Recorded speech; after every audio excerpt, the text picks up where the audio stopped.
The mist hangs heavy over the water, a grey shroud that muffles sound and steals colour from the world.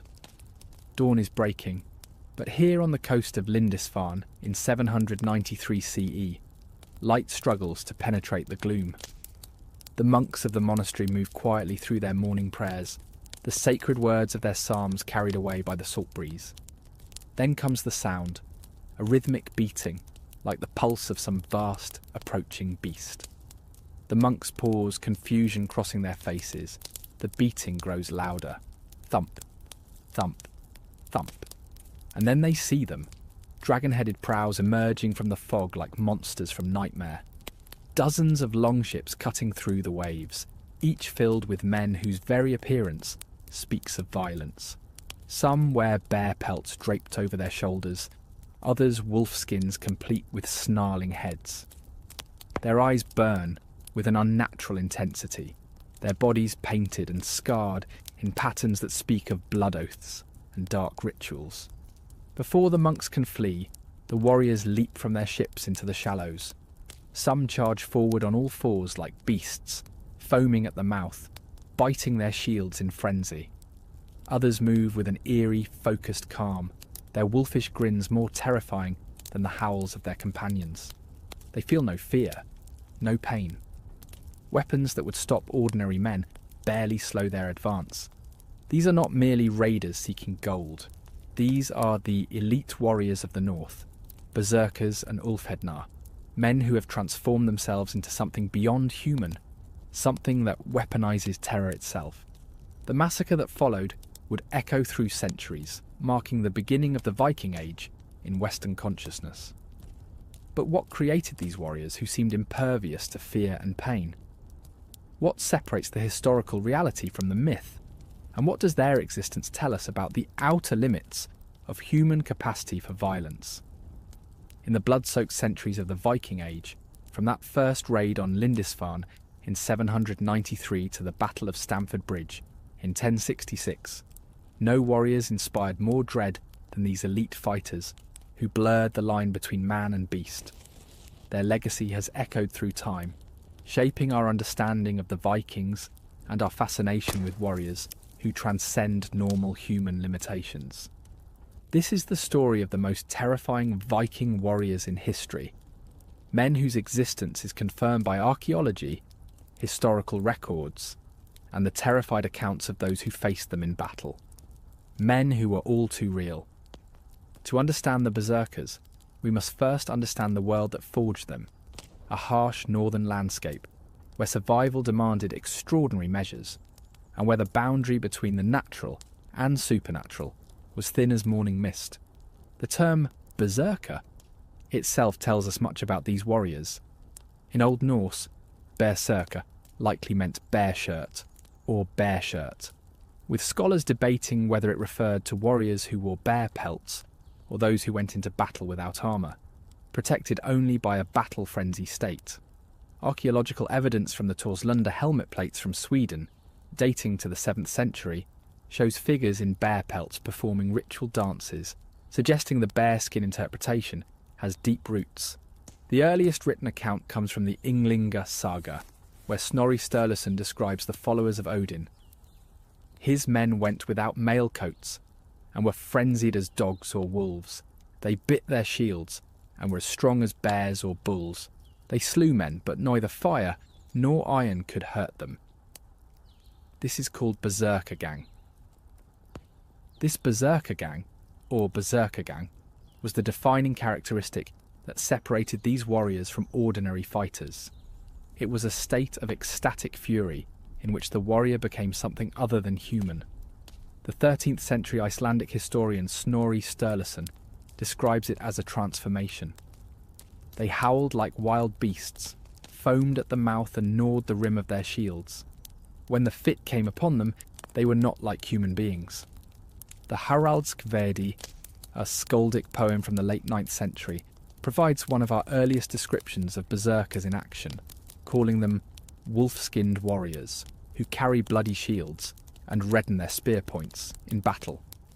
These men formed the elite guard of Harald Fairhair, the first king to unite Norway, suggesting their high status in Viking society. But how did one become a berserker?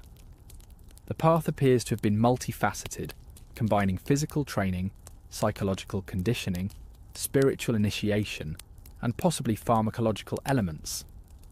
Young warriors likely began their journey through intensive physical training, pushing their bodies beyond normal human limits.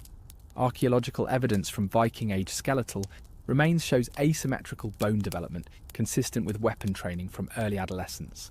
The sagas speak of young men testing themselves through extreme endurance trials, swimming in freezing waters, sitting naked in snowdrifts, and engaging in combat sports that bordered on lethal. The psychological aspects of berserker training may have been even more demanding. The sagas describe rituals of isolation, sleep deprivation, exposure to extreme temperatures, and meditation on animistic spirits.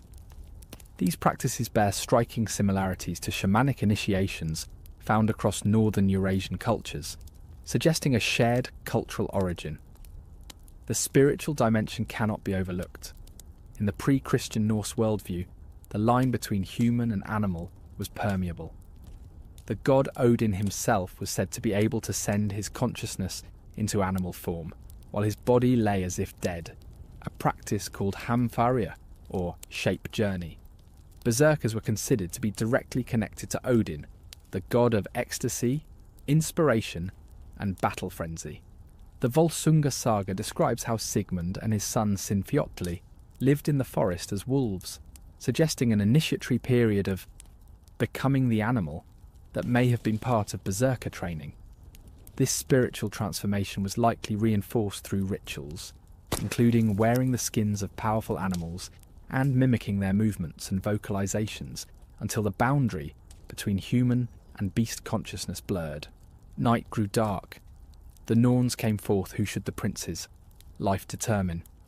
They bade him be famed as the bravest of fighters, and of leaders all, the lordliest seemed.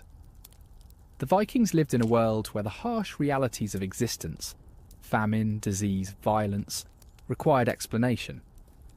The Norns provided this framework. They were not distant figures but present forces, their influence felt in every triumph and tragedy. When a child was born, the Norns were believed to visit and determine its future. When a warrior fell in battle, it was because the Norns had cut his thread. The Well of Urd itself represents the collective memory and wisdom of the cosmos. All that has happened flows into it. All that will be draws from it. This cyclic nature of fate, where past influences future, which becomes past, created a complex temporal understanding among the Norse people. They did not see time as strictly linear, but as an intricate weave where patterns repeat and echo. As you stand now by this conceptual well, watching the three sisters at their eternal task, consider what it meant to live in a world where your fate was already woven. Yet your courage in facing that fate remained entirely your own. For in this paradox lies the heart of Viking psychology and the enduring fascination of the Norns. What does it mean to live when your death is already decided? How do you make choices when the pattern is already set?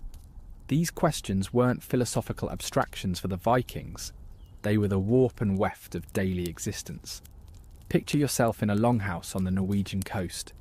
Winter howls outside, but within, firelight dances across wooden pillars carved with images of gods and heroes. A mother has just given birth. As the newborn's first cries pierce the smoky air, an elder woman whispers, "The Norns visit tonight." For Vikings believed that 3 days after birth, the Norns would come to assign the child's örlög, the shape and boundaries of its life. This belief is preserved in the saga of Nornagests, where the Norns visit a newborn boy. Two Norns bestow good fortune, but Skuld, angered by disrespect, declares the child will live only as long as a nearby candle burns. The quick-thinking mother extinguishes the candle, preserving it unburnt, thus extending her son's life until he himself chooses to light it many years later. Such tales reveal how the Vikings understood fate, not as a rigid script, but as a framework with boundaries. Within those boundaries, human choice and action remained vital. This concept of weird, Old Norse URDR, was more complex than simple predestination. It was a web of cause and effect, stretching backward through ancestors and forward through descendants. Archaeological evidence supports the cultural significance of the Norns. Spindle whorls, tools used in spinning thread, have been found in women's graves throughout Scandinavia, often decorated with symbols associated with fate and prophecy. These weren't merely practical tools, but carried spiritual significance, connecting mortal women's weaving with the cosmic weaving of the Norns. The concept of fate permeated Viking martial culture as well. The famous Bjarkamal, partially preserved in Saxo Grammaticus's work, contains this telling verse spoken by a warrior facing certain death. Fate rules all men must die, thus the Norns have woven it. No man can withstand the word of Erd, though his heart be stout and strong. This fatalistic outlook didn't breed passivity, but rather a fierce determination. If death was predetermined, then fear became pointless. What mattered was how one faced the inevitable, with courage or cowardice. This philosophy gave birth to the concept of laughing death in the face, exemplified in numerous saga accounts of warriors smiling as they received mortal wounds. Consider the account from Njal's saga, where the warrior Skarphedin faces imminent death with a smile, taunting his killers even as they prepare to burn him alive. When asked why he smiles, he replies that he foresees the deaths of his enemies, implying that though his thread is being cut, the Norns have worse in store for those who kill him. The practical implications of this worldview were profound. Viking society valued honour and reputation precisely because these were elements one could control within the boundaries of fate. You might not be able to escape the death the Norns had assigned you, but you could determine whether skalds would sing of your courage for generations. This attitude extended beyond the battlefield. When Vikings set out on dangerous voyages across uncharted seas, they did so with the understanding that the Norns had already determined whether they would return. This didn't make them reckless. They still prepared meticulously, building superior ships and developing advanced navigation techniques, but it allowed them to face the terrifying uncertainty of the open ocean. Women in Viking society had a special relationship with the Norns. As weavers themselves, women were seen as mortal echoes of these cosmic spinners. The Völuspá introduces a chilling image of Valkyries, female figures who choose the slain in battle, weaving on a loom made of human entrails, with heads for weights and arrows for shuttles. This grisly metaphor connects human warfare with the Norns' weaving, suggesting that mortal conflicts are merely threads in a larger pattern. The archaeological record provides evidence of this connection between weaving and fate.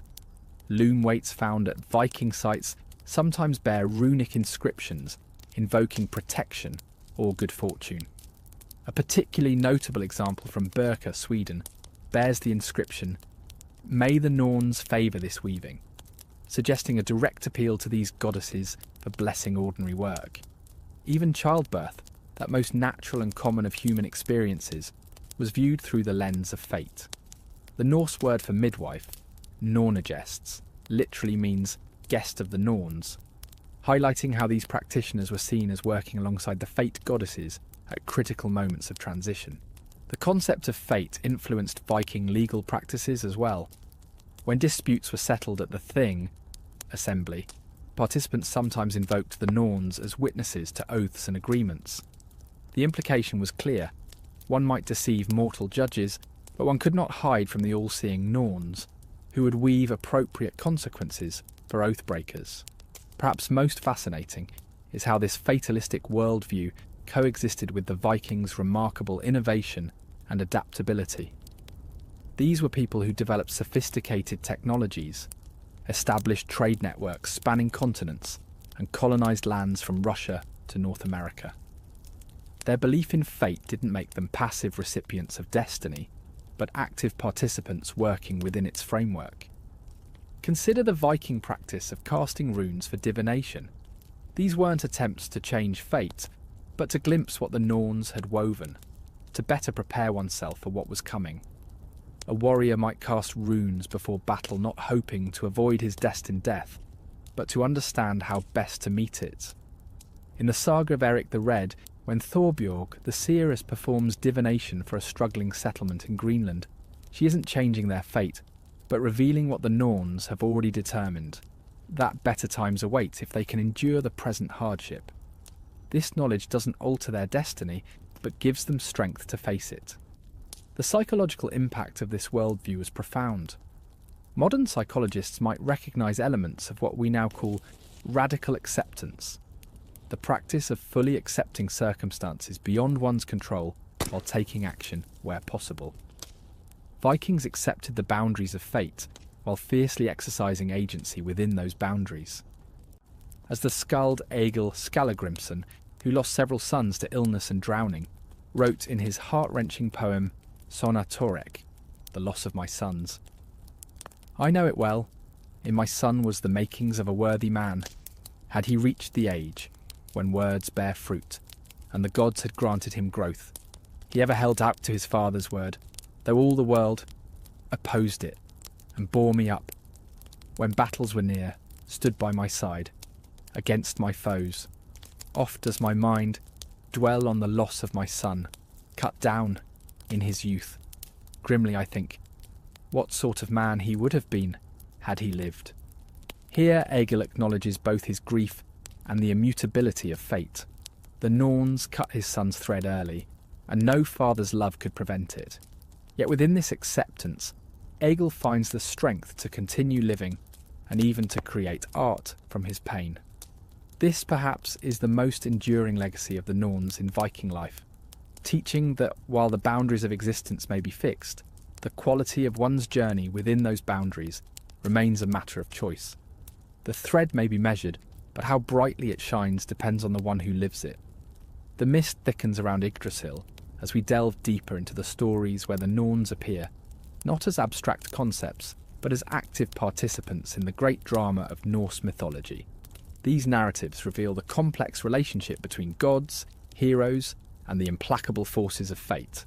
Our first tale comes from the haunting verses of Voluspa, the prophecy of the seeresses, the first and most famous poem of the poetic Edda. Here a Volva, seeress, recounts the creation and eventual destruction of the world to Odin himself. "Ask I remember, and Embla too, from whom mankind has come, the first breath of life. From Odin they got, soul from Lodur, and sense from Honir." But immediately after describing how the gods breathed life into the first humans, the Volva introduces the Norns. "Thence come the maidens, mighty in wisdom, 3 from the dwelling, down beneath the tree. Earth is one named, Vatandi the next, and Skuld the third. The fate of men they established. The lives they allotted to the sons of men, their destinies set."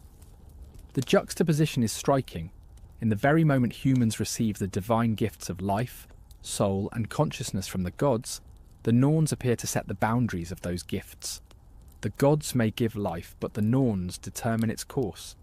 Imagine this scene, the newly created humans still marvelling at their existence, becoming aware of 3 towering female figures emerging from beneath Yggdrasil. The first, Urd, ancient as the mountains, her face lined with the memory of all that has been. The second, Verdandi, vibrant and present, her gaze fixed upon the unfolding moment. The third, Skuld, partially veiled, her eyes seeing what has not yet come to pass. As they approach, golden threads materialise between their fingers, and the first humans feel the invisible boundaries of their existence taking shape. This establishes a fundamental tension in Norse mythology. The gods themselves, for all their power, must operate within the patterns woven by the Norns. Even Odin, who sacrificed his eye for wisdom and hung 9 days on Yggdrasil to obtain the knowledge of runes, cannot alter what the Norns have decreed. The prose Edda elaborates on this relationship, describing how the gods hold their daily assembly at the well of Urd, where the Norns dwell. This proximity suggests both respect and wariness. The gods must keep the weavers of fate close, must consult them, even as they chafe under their decrees. One of the most poignant illustrations of the Norns' power comes in the tale of Helgi Hundingsbane, found in the poetic Edda. Helgi is a heroic figure whose fate is explicitly connected to the Norns from birth. 'Twas night in the dwelling, and Norns there came, who shaped the life of the lofty one. They bade him most famed, of fighters all, and best of princes, ever to be. The scene unfolds in dramatic fashion. A child born at night, the household hushed in anticipation. Then, sensed rather than seen, 3 female figures enter the chamber. They approach the cradle, bending over the newborn. The first, Urd, touches his brow and speaks of his ancestry, connecting him to the past. Verdandi places her hand over his heart, declaring the strength he possesses in this moment. Finally, Skuld, with eyes that see beyond the present, announces his future glory and eventual doom. Helgi indeed becomes a mighty warrior, but his story ends in tragedy, despite, or because of, the Norns' blessing. He is killed through treachery, demonstrating that even being most famed of fighters doesn't grant immunity from fate's decrees. Perhaps most revealing is the story of Nornagests, guest of the Norns, preserved in a saga of the same name. Nornagest arrives at King Olaf Tryggvason's court and tells his extraordinary tale. When he was born, 3 Norns came to assign his fate. The first 2 bestowed positive fortunes, but the third, offended by some slight, declared that the child would live only until the candle burning nearby was consumed. Immediately, the first 2 Norns extinguished the candle and gave it to the child's mother with instructions never to relight it. Nornagest has carried this candle for 300 years, effectively cheating death by preserving the unburnt candle. At King Olaf's Christian court, however, Nornagest decides his time has come.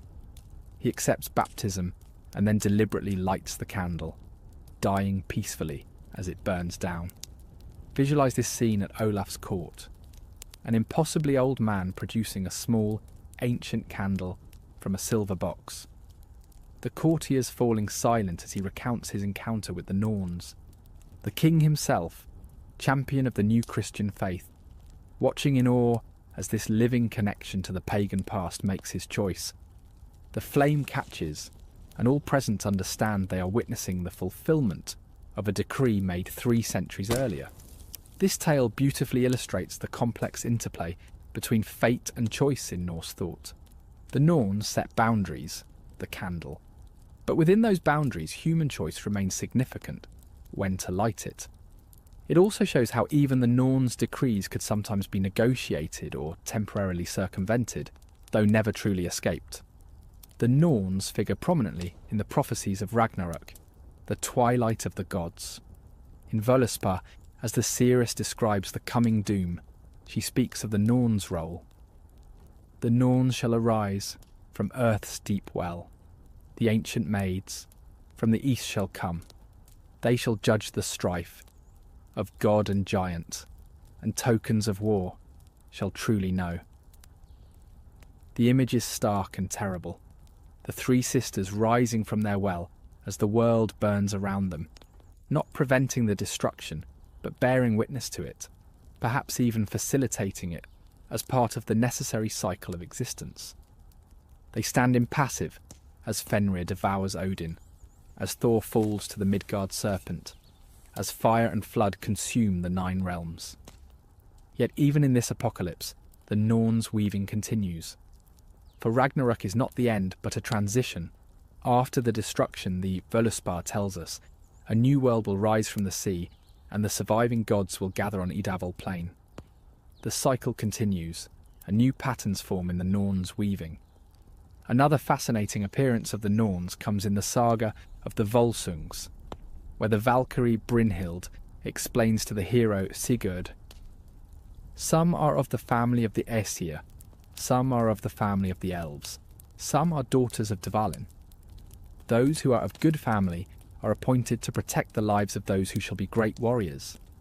These are called Valkyries. These maidens serve in Valhalla and bear drink and look after the tableware and drinking vessels. Norns who are of good family are appointed for those who meet with good fortune. Some are of the family of the dwarves, some are of the family of the dark elves. This passage reveals a hierarchy of fate weavers in Norse cosmology. The three great Norns, Urd, Verdandi and Skuld, oversee the grand pattern, but lesser Norns of various origins handle individual destinies. This suggests a bureaucracy of fate, with different levels of authority and jurisdiction. Some Norns determining the fate of gods and realms, others concerned with individual human lives.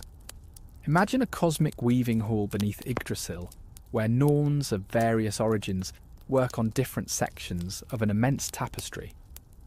The three great sisters oversee the central pattern, while lesser Norns attend to the countless individual threads that make up the whole.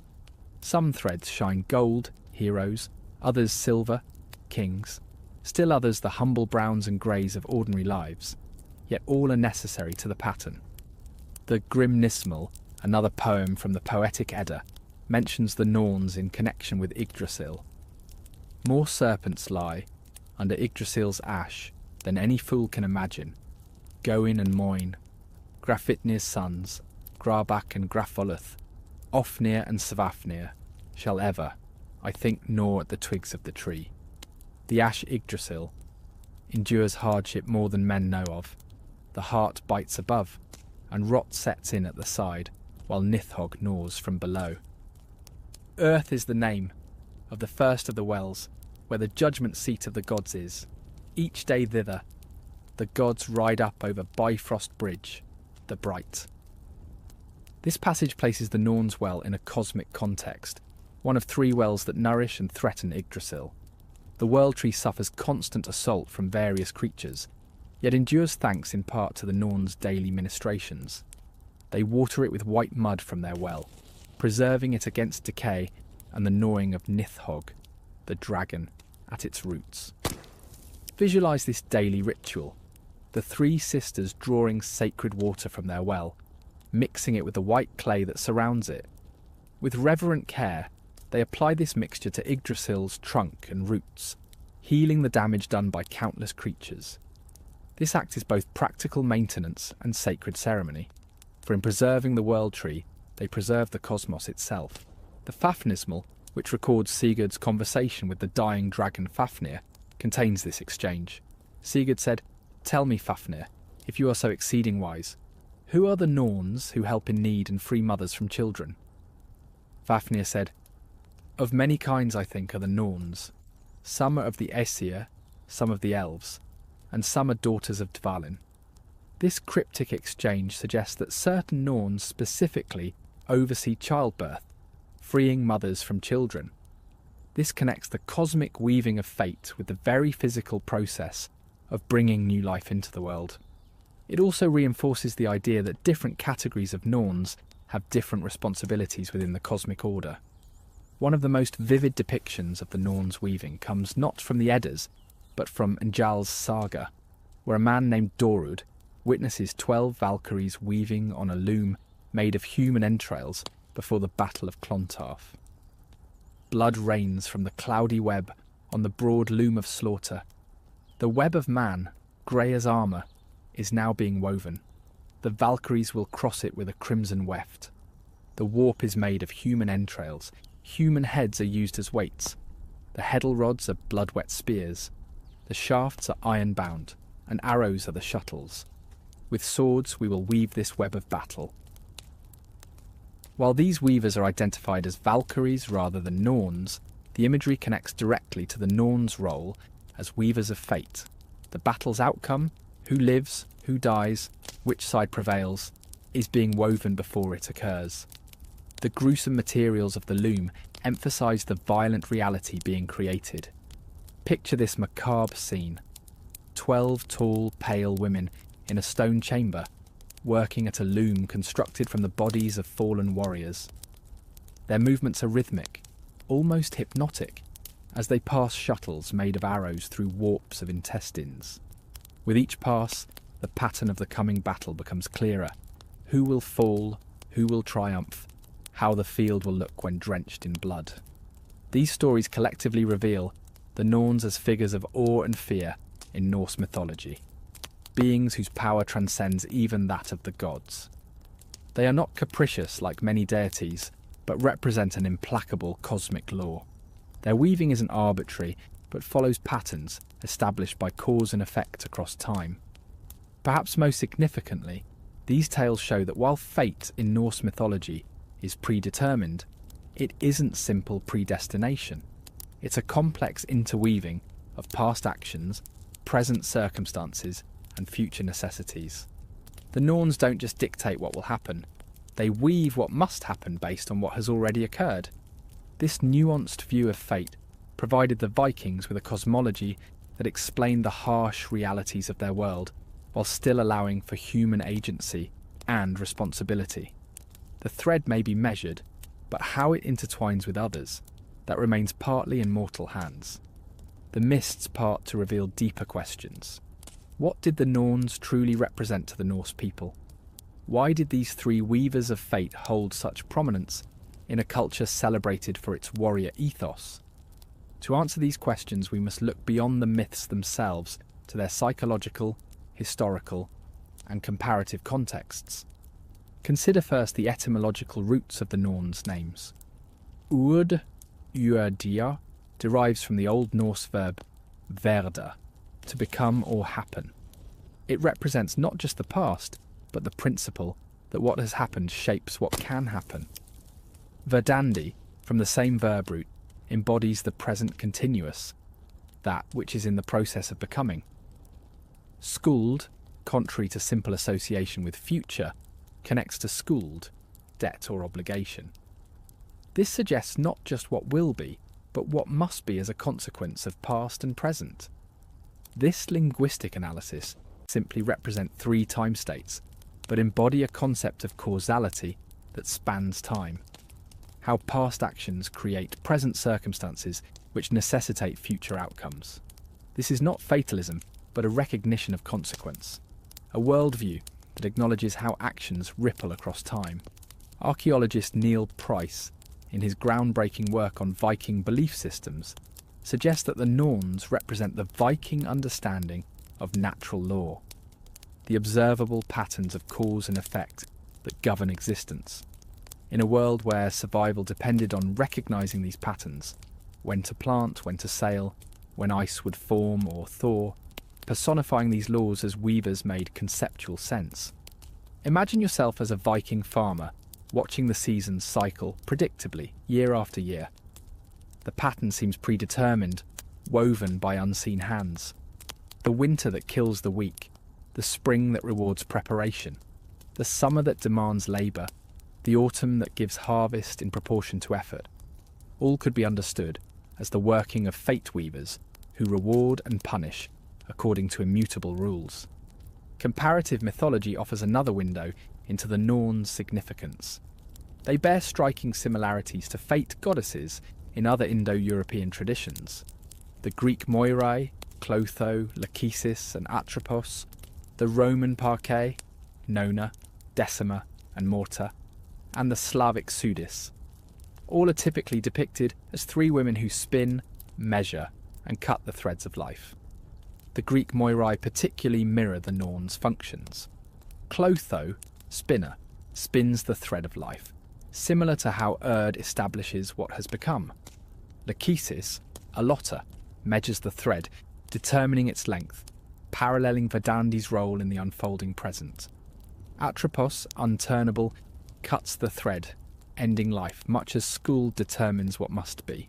This cross-cultural pattern suggests a deep psychological truth recognised across ancient societies, that human life follows patterns beyond individual control, that existence has boundaries, and that recognising these limitations is essential to wisdom.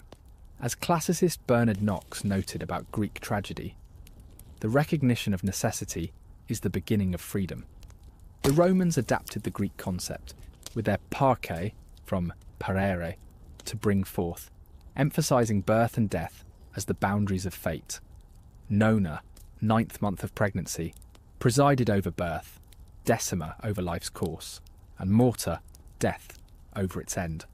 Like the Norns, they were present at birth to decree a child's destiny. What's fascinating is how these parallel traditions developed similar imagery despite geographical separation. The thread as metaphor for life appears across cultures, suggesting either cultural diffusion or independent recognition of a powerful conceptual tool. The act of spinning, turning chaos, loose fibre, into order, thread, provides a perfect metaphor for how random events become meaningful patterns in human experience. Psychologically, the Norns represent what Carl Jung might call an archetypal expression of humanity's relationship with time and contingency. They embody our understanding that life has a beginning, middle, and end, and that these phases connect causally. Jung himself noted the prevalence of triple goddesses across cultures as expressions of the complete cycle of existence. The Norns also reflect what psychologists call locus of control, the extent to which people believe they determine their own outcomes versus being controlled by external forces. Viking culture maintained a fascinating balance, acknowledging external determination, fate, while emphasising internal response, courage. This paradoxical position creates psychological resilience by focusing attention on what can be controlled, one's attitude, rather than what cannot, ultimate outcomes. Consider how this worldview would function in the extreme conditions Vikings faced. On a dangerous sea voyage, believing the Norns had already determined whether you would drown might actually reduce anxiety and improve performance. If drowning was your fate, fear became pointless. If survival was decreed, confidence was justified. Either way, focusing on skillful sailing rather than possible outcomes became easier. Anthropologist Mary Douglas's concept of grid and group provides another interpretive lens. Viking society featured high group, strong collective identity, and variable grid, the degree to which life is constrained by external rules. The Norns represent the grid element, the understanding that certain constraints are non-negotiable. This allowed Vikings to focus their considerable energy on areas where agency was possible, rather than fighting immutable natural laws. Historian of religion Mircea Eliade might interpret the Norns as representatives of sacred time, the cyclical, mythic time that gives meaning to profane, linear time. By connecting individual lives to cosmic patterns through the metaphor of weaving, the Norns transformed random biological events into meaningful participation in sacred order. The revered itself deserves deeper analysis. As a source of wisdom and memory, it represents what philosopher Paul Ricoeur called the sedimentation of time, how past events accumulate and form the foundation for present understanding. When the Norns water Yggdrasil with liquid from this well, they symbolically nourish the present with the accumulated wisdom of the past. Imagine standing at this conceptual well, a pool that contains not water, but the distilled essence of all that has occurred. Every action, every decision, every triumph and tragedy has left its trace here. The Norns draw from this collective memory to shape what comes next, ensuring that the future grows organically from what has been. Feminist interpretations offer another perspective on the Norns. In a pantheon dominated by male warrior gods, these three female figures wield power that even Odin cannot challenge. They represent a feminine principle of creation and destruction that complements and constrains masculine force. Their art, weaving, was traditionally women's work in Norse society. Yet in the cosmic sphere, this women's work shapes the destiny of warriors and kings. Archaeological evidence supports this connection between weaving and women's power. Textile production tools are among the most common grave goods in female Viking burials, suggesting that weaving was central to female identity. The symbolic elevation of this craft to cosmic significance in the Norns myth may reflect women's actual social power in Viking society. Less visible than male martial prowess, but no less essential to community survival. Literary scholar Caroline Larrington notes that the Norns represent a different kind of power than that wielded by the Aesir gods. While Odin and Thor exert force directly, the Norns work through pattern and process. They don't fight battles, but create the conditions that make battles necessary or unnecessary. This represents a sophisticated understanding of how systemic forces often shape events more profoundly than individual actions. The Norn's relationship with Yggdrasil itself is significant. The world tree represents the cosmos, living, growing, but vulnerable to decay. The Norn's daily care prevents this decay, suggesting that fate isn't just about individual destinies, but about maintaining cosmic order itself. Without the pattern-preserving work of the Norns, chaos would overtake creation. This maintenance role connects to what environmental philosophers call care ethics, the understanding that sustaining existing systems often requires more wisdom than creating new ones. In a culture that celebrated conquest and innovation, the Norns represent the equally important value of preservation and continuity. The complex relationship between the Norns and the gods deserves exploration. In most myths, the gods must accept the Norns' decrees, yet they constantly seek knowledge of fate through various means.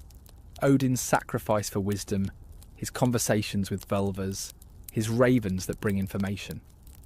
This suggests a worldview where foreknowledge, while not enabling escape from fate, allows better navigation within its constraints.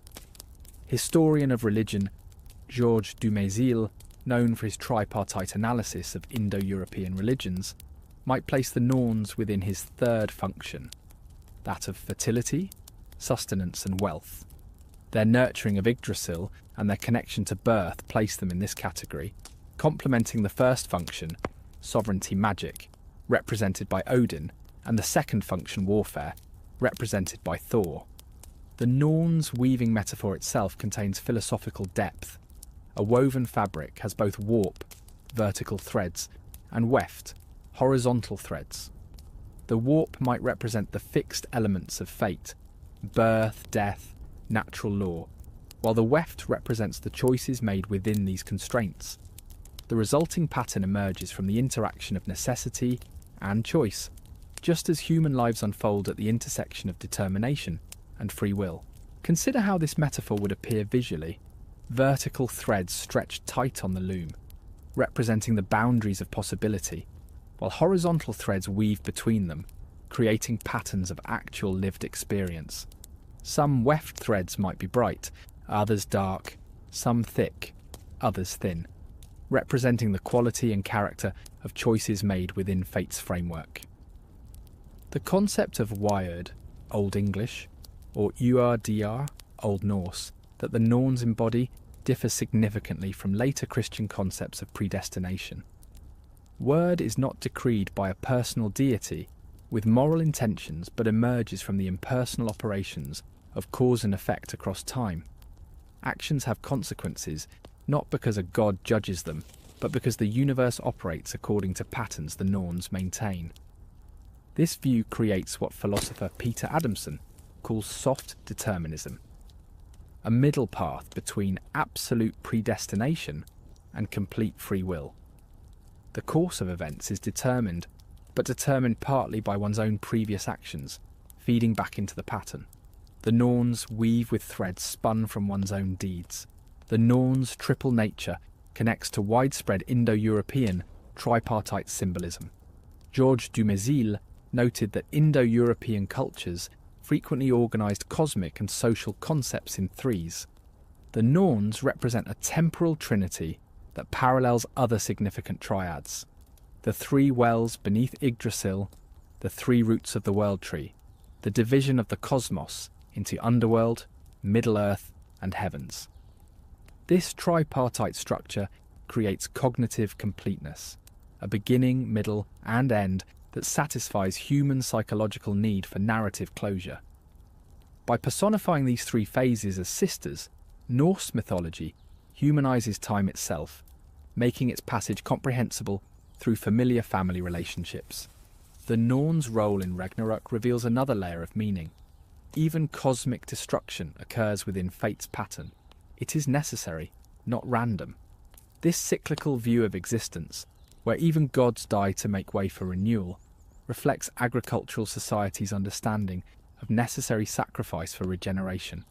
The Norns ensure that even apocalypse serves pattern, rather than negating it. Ultimately, the Norns represent what philosopher Martha Nussbaum calls the fragility of goodness, the understanding that human flourishing remains vulnerable to forces beyond control. Viking culture didn't deny this vulnerability, but incorporated it into a worldview that valued courage precisely because outcomes remained uncertain. The Norns teach that wisdom lies not in escaping fate, but in recognising its patterns and responding with dignity. They embody the mature recognition that freedom exists not in the absence of constraints, but in meaningful navigation within them. As Snorri writes in Gylfaginning, "Good and evil wyrd comes to every man, yet he cannot meet it if it is not destined for him." In this ancient wisdom, modern minds might find surprising relevance. In an age of algorithms that predict our behaviour, environmental systems approaching tipping points, and genetic codes that influence our development, we too live with modern norns that weave patterns we must acknowledge. Like the Vikings, our freedom may lie not in denying these patterns, but in facing them with courage and clarity. As dawn breaks over Yggdrasil in our mind's eye, casting long shadows from its ancient branches, we turn to consider how the Norns' threads extend into our modern world. Their influence stretches far beyond the Viking Age, weaving through literature, psychology, popular culture, and our contemporary understanding of fate and free will. When J.R.R. Tolkien created Middle-earth, he drew deeply from Norse mythology, including the concept of fate embodied by the Norns.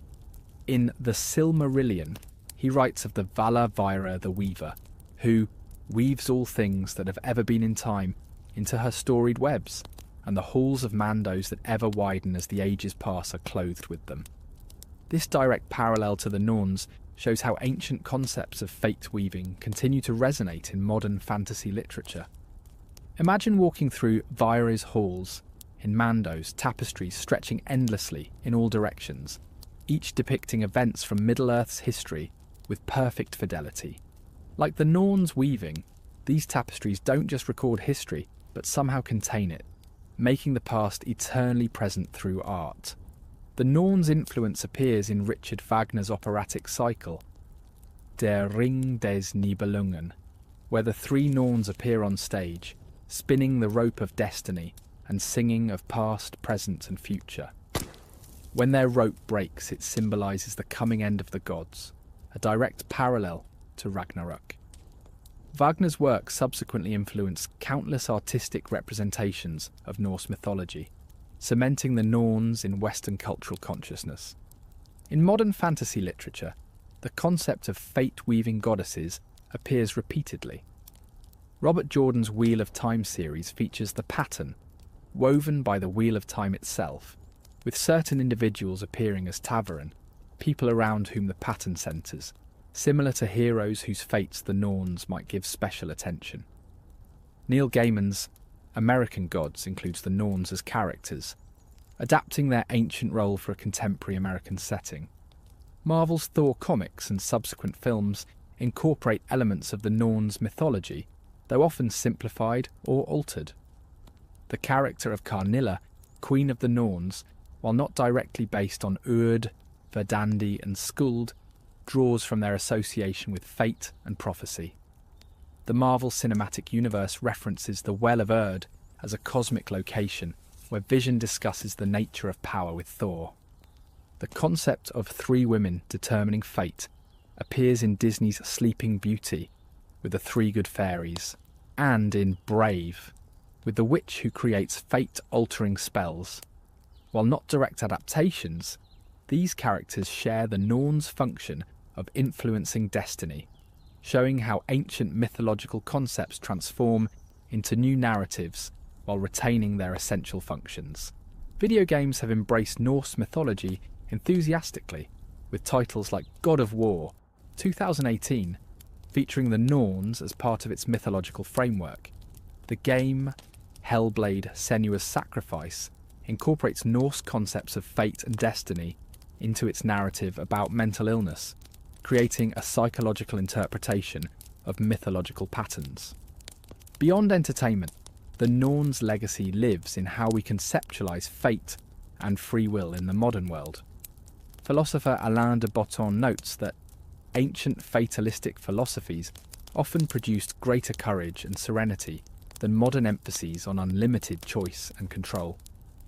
The Viking acknowledgement of boundaries, personified in the Norns, may offer wisdom to contemporary individuals overwhelmed by seemingly unlimited but ultimately constrained choices. Psychologically, the Norns represent what psychotherapist Irvin Yalom calls existential givens, the non-negotiable conditions of existence that all humans must face: mortality, freedom within constraints, essential isolation, and the search for meaning. By personifying these conditions as weavers, Norse culture created a framework for accepting life's inherent limitations while maintaining agency within them. Picture a modern psychotherapy session where a client grapples with circumstances beyond their control: illness, loss, systemic constraints. A therapist might invoke, without naming them, the wisdom of the Norns, acknowledging what cannot be changed while focusing energy on response rather than resistance. The ancient concept provides a framework for modern resilience.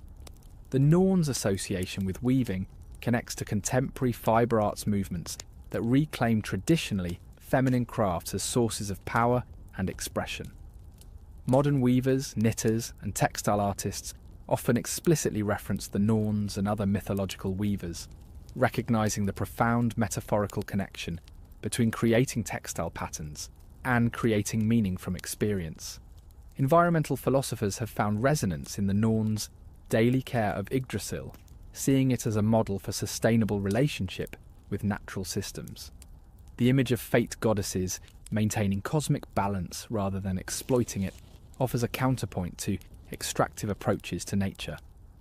The Norns don't just take from the world tree, they actively preserve it, recognizing their dependence on its continued health. The Well of Urd, with its connotations of accumulated wisdom and memory, parallels contemporary discussions about collective knowledge in digital spaces.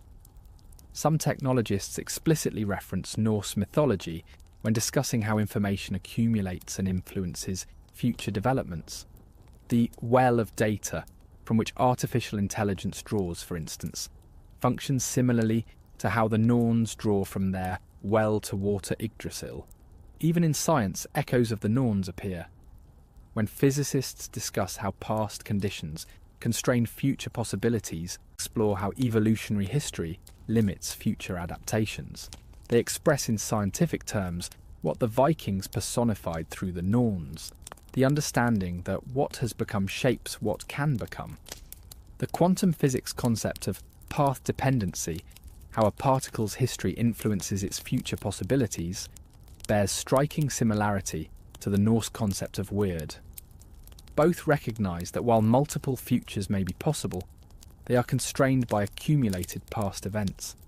The scientific principle and the mythological concept both grapple with how time creates patterns that shape what follows. Contemporary Norse paganism, Asatru, has revived worship of the old gods, including recognition of the Norns. Modern practitioners often perform blot, sacrificial rituals, to the Norns at significant life transitions, acknowledging their role in shaping destiny. These contemporary religious expressions demonstrate the continuing spiritual relevance of these ancient figures. The philosophical concept of determinism versus free will, a debate that has raged from ancient Greece through Enlightenment philosophy to modern neuroscience, finds nuanced expression in the Norns mythology. The Viking position was neither absolute determinism nor unlimited freedom, but a sophisticated middle ground, recognizing both pattern and choice, a position increasingly supported by contemporary understanding of how genes, environment and choice interact to shape human lives. Feminist scholars have reclaimed the Norns as examples of female power in ancient religions. Their ability to shape even the gods' destinies represents what theologian Carol P. Christ calls female divine power, not power over others, but power to shape, connect, and sustain. In a world still grappling with gender equality, these ancient goddesses provide models of feminine strength that doesn't mimic masculine dominance, but offers an alternative form of influence. The Norn's legacy extends even to how we conceptualise time itself. Philosopher Henri Bergson distinguished between clock time, uniform, measurable, and duration, subjectively experienced time. The Norns represent a third concept, meaningful time, or story time, where events connect causally rather than chronologically. This perspective offers an alternative to both linear Western time concepts and cyclical Eastern ones. As you sit reading these words, the Norn's influence touches you in ways you might not recognise. When you speak of something being meant to be, or its time having come, you echo their ancient wisdom. When you recognise how past choices have shaped your current options, you acknowledge what the Vikings called revered. When you accept certain limitations while exercising courage within them, you embody the psychological stance the Norns mythology fostered. The threads that the Norns began weaving in the pre-Christian North continue to unspool into our present, connecting us to ancestors who, like us, sought to understand their place in a universe that seemed both patterned and unpredictable. Their metaphor of weaving, where constraint and creativity combine to produce beauty, offers wisdom for navigating our own complex relationship with destiny. Perhaps this is why the Norns endure while many other mythological figures fade, because they represent not supernatural intervention, but the natural patterns that all humans, regardless of culture or era, must recognise and navigate. They embody the wisdom that true freedom comes not from escaping life's loom, but from becoming a conscious participant in its weaving. The mist thickens once more around Yggdrasil as our journey through the realm of the Norns draws to a close. Yet like the Vikings of old, who understood that endings are merely transformations in the greater pattern, we too stand at a threshold rather than an end point. The three sisters, Ud with her ancient wisdom, Verdandi with her present awareness, and Skuld with her inevitable necessity, continue their weaving whether we acknowledge them or not. The question remains, how does their ancient wisdom speak to your life today? Consider for a moment the threads of your own existence. Some were selected for you before birth, your parentage, your place, your time. Others emerge from choices made, paths taken or avoided, moments seized or surrendered. If you were to visualise your life as a tapestry in progress, what patterns would emerge? What colours would dominate? Where would the weave be tight and ordered? And where would it show the beautiful irregularities that come from unexpected turns?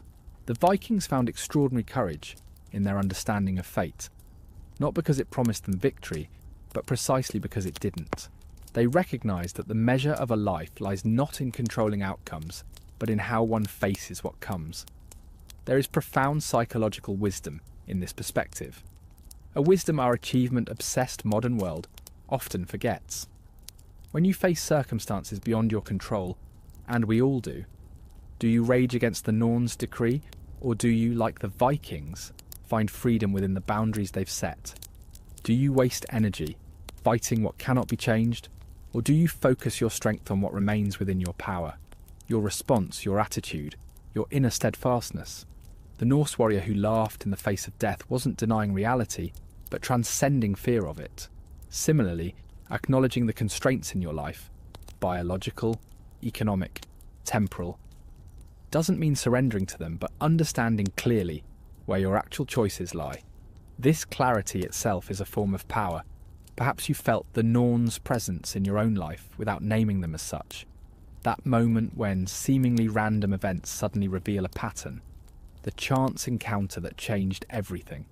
The disaster that, in retrospect, led to necessary growth. The unexpected door that opened when another closed. These moments when we sense the weaving of larger patterns are when the Norns whisper to us across the centuries. I invite you now to share your own relationship with fate. Have you experienced moments when seemingly random events revealed an underlying pattern? Do you find the Viking perspective on fate empowering or limiting?